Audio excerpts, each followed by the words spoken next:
ஓம் ஸ்ரீராம ராம ராமேதி ரமே ராமே மனோரமே சகசிரநாம தத்துல்யம் ஸ்ரீராம நாம வராணனே.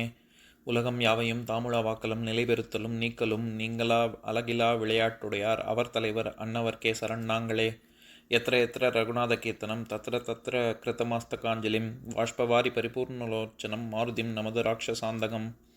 அஞ்சிலே ஒன்று பெற்றான் அஞ்சிலே ஒன்றைத் தாவி அஞ்சிலே ஒன்று ஆறாக ஆரியர்க்காக ஏகி அஞ்சிலே ஒன்று பெற்ற அணங்கைக் கண்டு அயலாரூரில் அஞ்சிலே ஒன்றை வைத்தான் அவன் எம்மை அழித்துக் காப்பான். இன்னைக்கு நம்ம கம்பராமாயணத்தில் பாலகாண்டத்தில் நகரப்படலத்தில் 26வது பாட்டு பார்க்க போகிறோம். ஏழ் பொழிற்கும் ஏழ் நிலத்தலம் சமைத்தென்ன நூல் ஊழ் உறக்குவித்து அமைத்த உம்பர் செம்பொன் வேய்ந்து மீச்சூழ் சுடர்ச்சிரத்து நல்மணி தசும்பு தோன்றலால் வாழ்நில குலக்கொழுந்தை மௌலி சூட்டி அன்னவே. இதுதான் பாட்டு.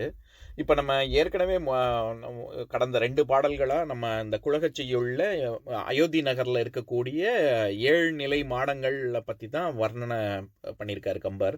அதை தொடர்ந்து இதுதான் கடைசி பாடல். அந்த மாடங்களை பற்றி நான் வர்ணனை இல்லை. இதில் இப்போ நம்ம பதம் பிரித்து பொருள் பார்க்கலாம். 7 பொழிற்கும் 7 நிலத்தலம் சமைத்தென்ன, 7 மேலுலகத்தவருக்கும் 7 இடங்களை ஏற்படுத்தி வைத்தது போல அந்த 7 கிளைகள் இருக்கு அந்த மாடங்கள் அப்படின்னு சொல்றாரு. நூல் ஊழ் உறக்குறித்து அமைத்த சிற்ப நூல் விதிப்படி ஆராய்ந்து அமைத்தனவான கோபுரங்கள் உம்பர் செம்பொன் வேய்ந்து மேலே செம்பொன் தகடு வேயப்பட்டு மீசூழ் சுடர்ச்சிரத்து மேலுலகிலே சென்று ஒளிரும் சிகரத்திலே நல்மணி தசும்பு தோன்றலால் சிறந்த மாணிக்க கலசம் தோன்றுதலால் வாழ்நில குலக்குழுந்தை வாழுகின்ற பூமியாகிய இளம்பெண்ணை மௌலி சூட்டி அன்ன முடிசூட்டியது போல திகழும். இப்போ நம்ம சில விஷயங்கள் பார்க்கலாம் இந்த பாட்டில். 7 பொழிற்கும் 7 நிலத்தலம் சமைத்தென்ன அப்படின்ற இடத்துல 7 மேலுலகத்தவருக்கும் 7 இடங்களை ஏற்படுத்தின மாதிரி இருக்கு அப்படின்னு சொல்றாருல. அதில் இதே மாதிரி 4000 திவ்ய பிரபந்தத்தில் நம்மாழ்வாரோட திருவாய்மொழியில் ஒரு பாசுரம், அதை படிக்கிறேன் கேளுங்க. நல்கித்தான் காத்தளிக்கும் பொழிலேழும் வினையேற்கே நல்கத்தான் ஆகாதோ நாரணனை கண்டக்கால் மல்கு நீர் புனல் படப்பை இறைதேர்வன் சிறுகுறுகே மல்கு நீர் கண்ணேற்கு ஓர் வாசகம் கொண்டருளாயே அப்படின்னு சொல்லியிருப்பார். அதாவது என்னன்னா, சிறு குறுகுன்னா பறவைன்னு அர்த்தம். இது நீரில் இப்போ மீனை சாப்பிடக்கூடிய சிறிய பறவைகளே நீங்கள் நாரணன் 7 உலகையும் காத்து அழிக்கும் நாரணனை நீங்கள் பார்த்தீங்கன்னா எனக்காக போய் சொல்லுங்கள், தூது போங்க, நான் எவ்வளோ கஷ்டப்பட்டுக்கிட்டு இருக்கேன், அவனை அடையணும், எனக்கு அருள் வேணும் அப்படின்னு நீங்கள் போய் சொல்லுங்க அப்படின்னு சொல்லியிருப்பார். அந்த இடத்துல பொழில் ஏழும் வினையேற்கே காத்தளிக்கும் பொழில் ஏழும் வினையேற்கே அப்படின்னு வரும். அதே மாதிரி தான் இங்கே நம்ம கம்பராமாயண பாட்டிலையும் 7 பொழிற்கும் அப்படிங்கிறது 7 உலகத்தவருக்கும் அப்படின்னு அர்த்தம். பொழில்னா உலகம்னு ஒரு அர்த்தம். அதில் 7 நிலத்தலம் சமைத்தென்ன அப்படின்னா சமைத்து, அதாவது நம்ம இங்கே என்ன அர்த்தம் பண்ணியிருக்கோம், ஏற்படுத்தி அதுக்கு பக்குவப்படுத்தி அந்த 7 உலகத்தவருக்கும் 7 இடங்களை நம்ம அமைச்சு வச்ச மாதிரி இருக்குது அப்படின்னு அர்த்தம் பண்ணோம்ல. அதாவது சமைத்தல் அப்படின்னா பக்குவப்படுத்துதல்னு அர்த்தம்.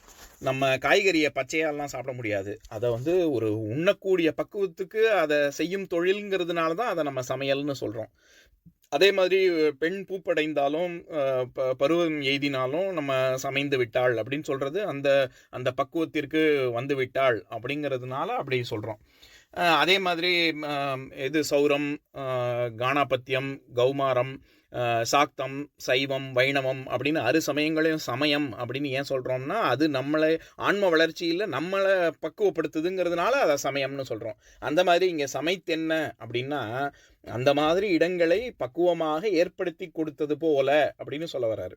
அடுத்தது நூல் ஊழ் உறக்குறித்து அமைத்த அப்படின்ற இடத்துல நூல்னா நம்ம சிற்ப நூல் விதிப்படி அந்த 7 மாடங்களும் அமைக்க பெற்றிருக்கு அப்படின்னு அந்த சிற்ப நூலை தான் நூல் அப்படின்னு சொல்கிறாரு. அதே மாதிரி ஊழ் அப்படின்னா திருக்குறளில் எப்படி அறத்துப்பாலில் பாயிரவியல், இல்லறவியல், துறவிரவியல், ஊழியல் அப்படின்னு ஊழ்னு ஒரு அதிகாரம் வச்சுருக்காருல. அதாவது என்ன, திருவள்ளுவர் என்ன சொல்ல வராரு, என்னதான் நீ இல்லறவியலில் அழகாக அறத்தை நீ மேற்கொண்டாலும், துறவரவியலில் துறவு மேற்கொண்டு துறவிகள் அறம் மேற்கொண்டாலும், இது 2ஐயும் தாண்டி உனக்கு வினைப்பயன் ஊழ்னு ஒன்று இருக்குது, அதன்படி உன்னோட பூர்வ ஜென்மத்து வாசனையப்படி நீயும் நடப்ப, அதனால இது 2ஐயும் தாண்டின ஒரு தெய்வ சக்தி ஒன்று இருக்குது அப்படின்னு சொல்கிறதுனால தான் ஊழ்னு ஒரு அதிகாரம் வச்சுருக்காரு.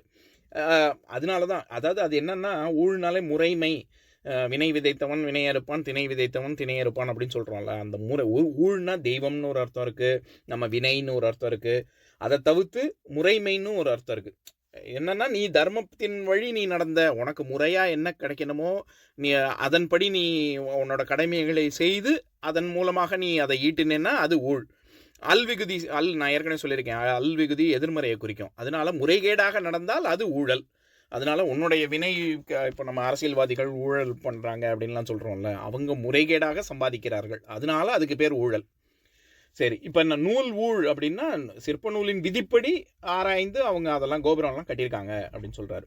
அடுத்தது நம்ம ஏற்கனவே 2-3 பாட்டுக்கு முன்னாடி உம்பர்கோன் அப்படின்னு தேவர்களுடைய தலைவனான இந்திரனுக்கு பார்த்தோம்ல. அதனால உம்பர் அப்படின்னா மேலுலகத்தில் மேலே அப்படின்னு அர்த்தம்.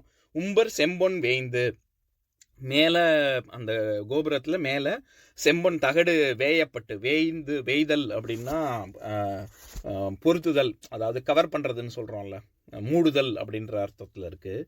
மீ சூழ் சுடர் சிரத்து, மீ அப்படின்னாலே மேலே அப்படின்னு அர்த்தம், ஒரு மேற்புறம் அப்படின்னு அர்த்தம். நம்ம திருக்குறளில் கூட இறைமாட்சி அப்படிங்கிற அதிகாரத்தில் 6வது பாட்டு 6வது குறள், காட்சி கேளியன் கடுஞ்சொல்லன் நல்லனேல் மீக்கூறும் மன்னன் நிலம் அப்படின்னு. அந்த இடத்துல மீக்கூறுதல் அப்படிங்கிறதே மேலே மேலே புகழால் போற்றுதல் அப்படிங்கிற பொருளில் வரும். அதாவது ஒரு அரசன் எப்படி இருக்கணும்னா, காட்சிக்கு எளியன், காண்பதற்கு எல்லாராலையும் பார்க்கக்கூடிய அளவுக்கு இருக்கணும். கடுஞ்சொல்லன் சொல்லாமல் வார்த்தைகளை பேசாதவனாக இருக்கணும். அப்படி இருந்தான்னா அவனுக்கு பூலோகத்தில் இருக்கிறவங்க மேலே மேலே அவனுக்கு புகழ் வந்து சேரும் அப்படிங்கிற இடத்துல மீக்கூறும் மன்னன் நிலம் அப்படின்னு சொல்கிறாருல, அந்த மீனாலே மேலேன்னு அர்த்தம். அதனால இந்த பாட்டில் மீ சூழ் சுடர்ச்சிரத்து அப்படின்னா மேலுலகிலே சென்று ஒளிரும் சிகரத்திலே. நான் ஏற்கனவே சொல்லியிருக்கேன், செய்யுள் விகாரங்களில் இடைக்குறை, முதற்குறை, இடைக்குறை, கடைக்குறை அப்படின்னு 3 சொல்லியிருக்கேன்ல. அதில் இடைக்குறையில் கூட நன்னூற்பா இது உதாரணம் கூட இருக்குது. வேதின வெறினின் ஓதி முது போத்து அப்படின்னு. அதாவது ஓந்தி அப்படின்னு வர்ற இடத்துல நகர மெய் குறைந்து ஓதி அப்படின்னு வந்திருக்கும். நம்ம பச்சோந்தி அப்படின்னு சொல்கிறோம்ல, அந்த ஓந்தியை ஓதி அப்படின்னு சொல்கிறாரு. அதாவது அதனுடைய வேதின வெறினின் ஓதி முது போத்து அப்படின்னா ஒரு முதிய ஆண் ஓந்தி, அதனுடைய முதுகு பார்த்தா கருகிய கரிவாள் மாதிரி இருக்குது அப்படின்னு சொல்கிற இடத்துல ஓந்தி அப்படின்னு வரும். அந்த மாதிரி இங்கே சிகரத்து அப்படிங்கிற வார்த்தை ககரம் போய் சிரத்து அப்படின்னு வந்திருக்கு. இதுவும் இடைக்குறைக்கான உதாரணம் தான். நல்மணி தசும்பு தோன்றலால், அந்த சிகரத்தில் என்ன இருக்குது, நல்மணி தசும்பு தோன்றலால். தசும்புன்னா கலசம்னு சொன்னேன். அதாவது சமஸ்கிருதத்துலேயும் குசும்ப அப்படின்னா அது நீர் பானையை குறிக்கும். தமிழ்லேயும் தசும்பு அப்படிங்கிறது குடத்தை குறிக்கும், நீர் குடத்தை குறிக்கும். ஆனால் இதை நம்ம என்ன குழப்பிக்கக்கூடாது, செம்பு நம்ம சொம்புன்னு சொல்கிறோம்ல, குடிக்கிற பாத்திரத்தை, அது செம்பினால் ஆனதுனால அதை சொம்புன்னு சொல்கிறோம். இங்கே இந்த கலசமும் செம்பினால் ஆனது தான், அதுக்கு தசும்புன்னு பேர். அதனால இங்கே நல்மணி தசும்பு தோன்றலால்னா சிறந்த மாணிக்க கலசம் தோன்றுவதால் வாழ்நில குலக்குழுந்தை, அந்த பூமி அந்த கலசம், அந்த 7 நிலை மாடங்களில் மேலே கோபுரத்தில் இருக்கக்கூடிய கலசம் எதுக்கு ஓமையாக சொல்கிறாருன்னா, பூமாதேவிக்கு ஒரு கிரீடம் வச்ச மாதிரி இருக்குது அப்படின்னு சொல்கிறாரு. மௌலி சூட்டி என்னவே அப்படின்னு, முடி சூட்டியது போல் இருக்குது பூமாதேவிக்கு அப்படின்னு. அந்த மௌலி அப்படின்னாலே அது கிரீடம், தலைமை பண்பு, இது எல்லாத்தையுமே குறிக்கும். அதனால தான் சந்திரனை தலையில் அணிந்துள்ளதனால் சிவனுக்கு சந்திரமௌலின்னு பேர். இப்போ நான் பாட்டை இன்னொரு தடவை படிக்கிறேன், கேளுங்க.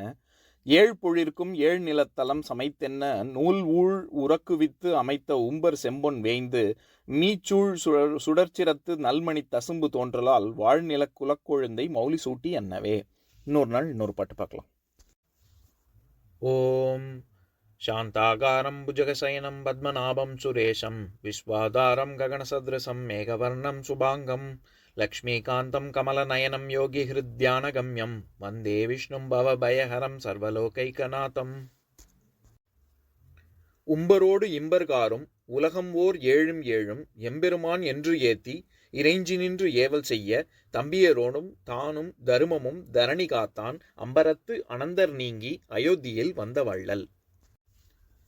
ஓம் பூர்ணமதః பூர்ணமிதம் பூர்ணாத் பூர்ணமுதஸ்யதே पूर्णस्य पूर्णमादाय पूर्णमेवावशिष्यते। ओम शांति शांति शांतिः। ओम सर्वेषां स्वस्तिर्भवतु, सर्वेषां शान्तिर्भवतु, सर्वेषां पूर्णं भवतु, सर्वेषां मङ्गलं भवतु। ओम शांति शांति शांतिः। ओम सर्वे भवन्तु सुखिनः, सर्वे सन्तु निरामयाः, सर्वे भद्राणि पश्यन्तु, मा कश्चित् दुःखभाग् भवेत्। ओम शांति शांति शांतिः।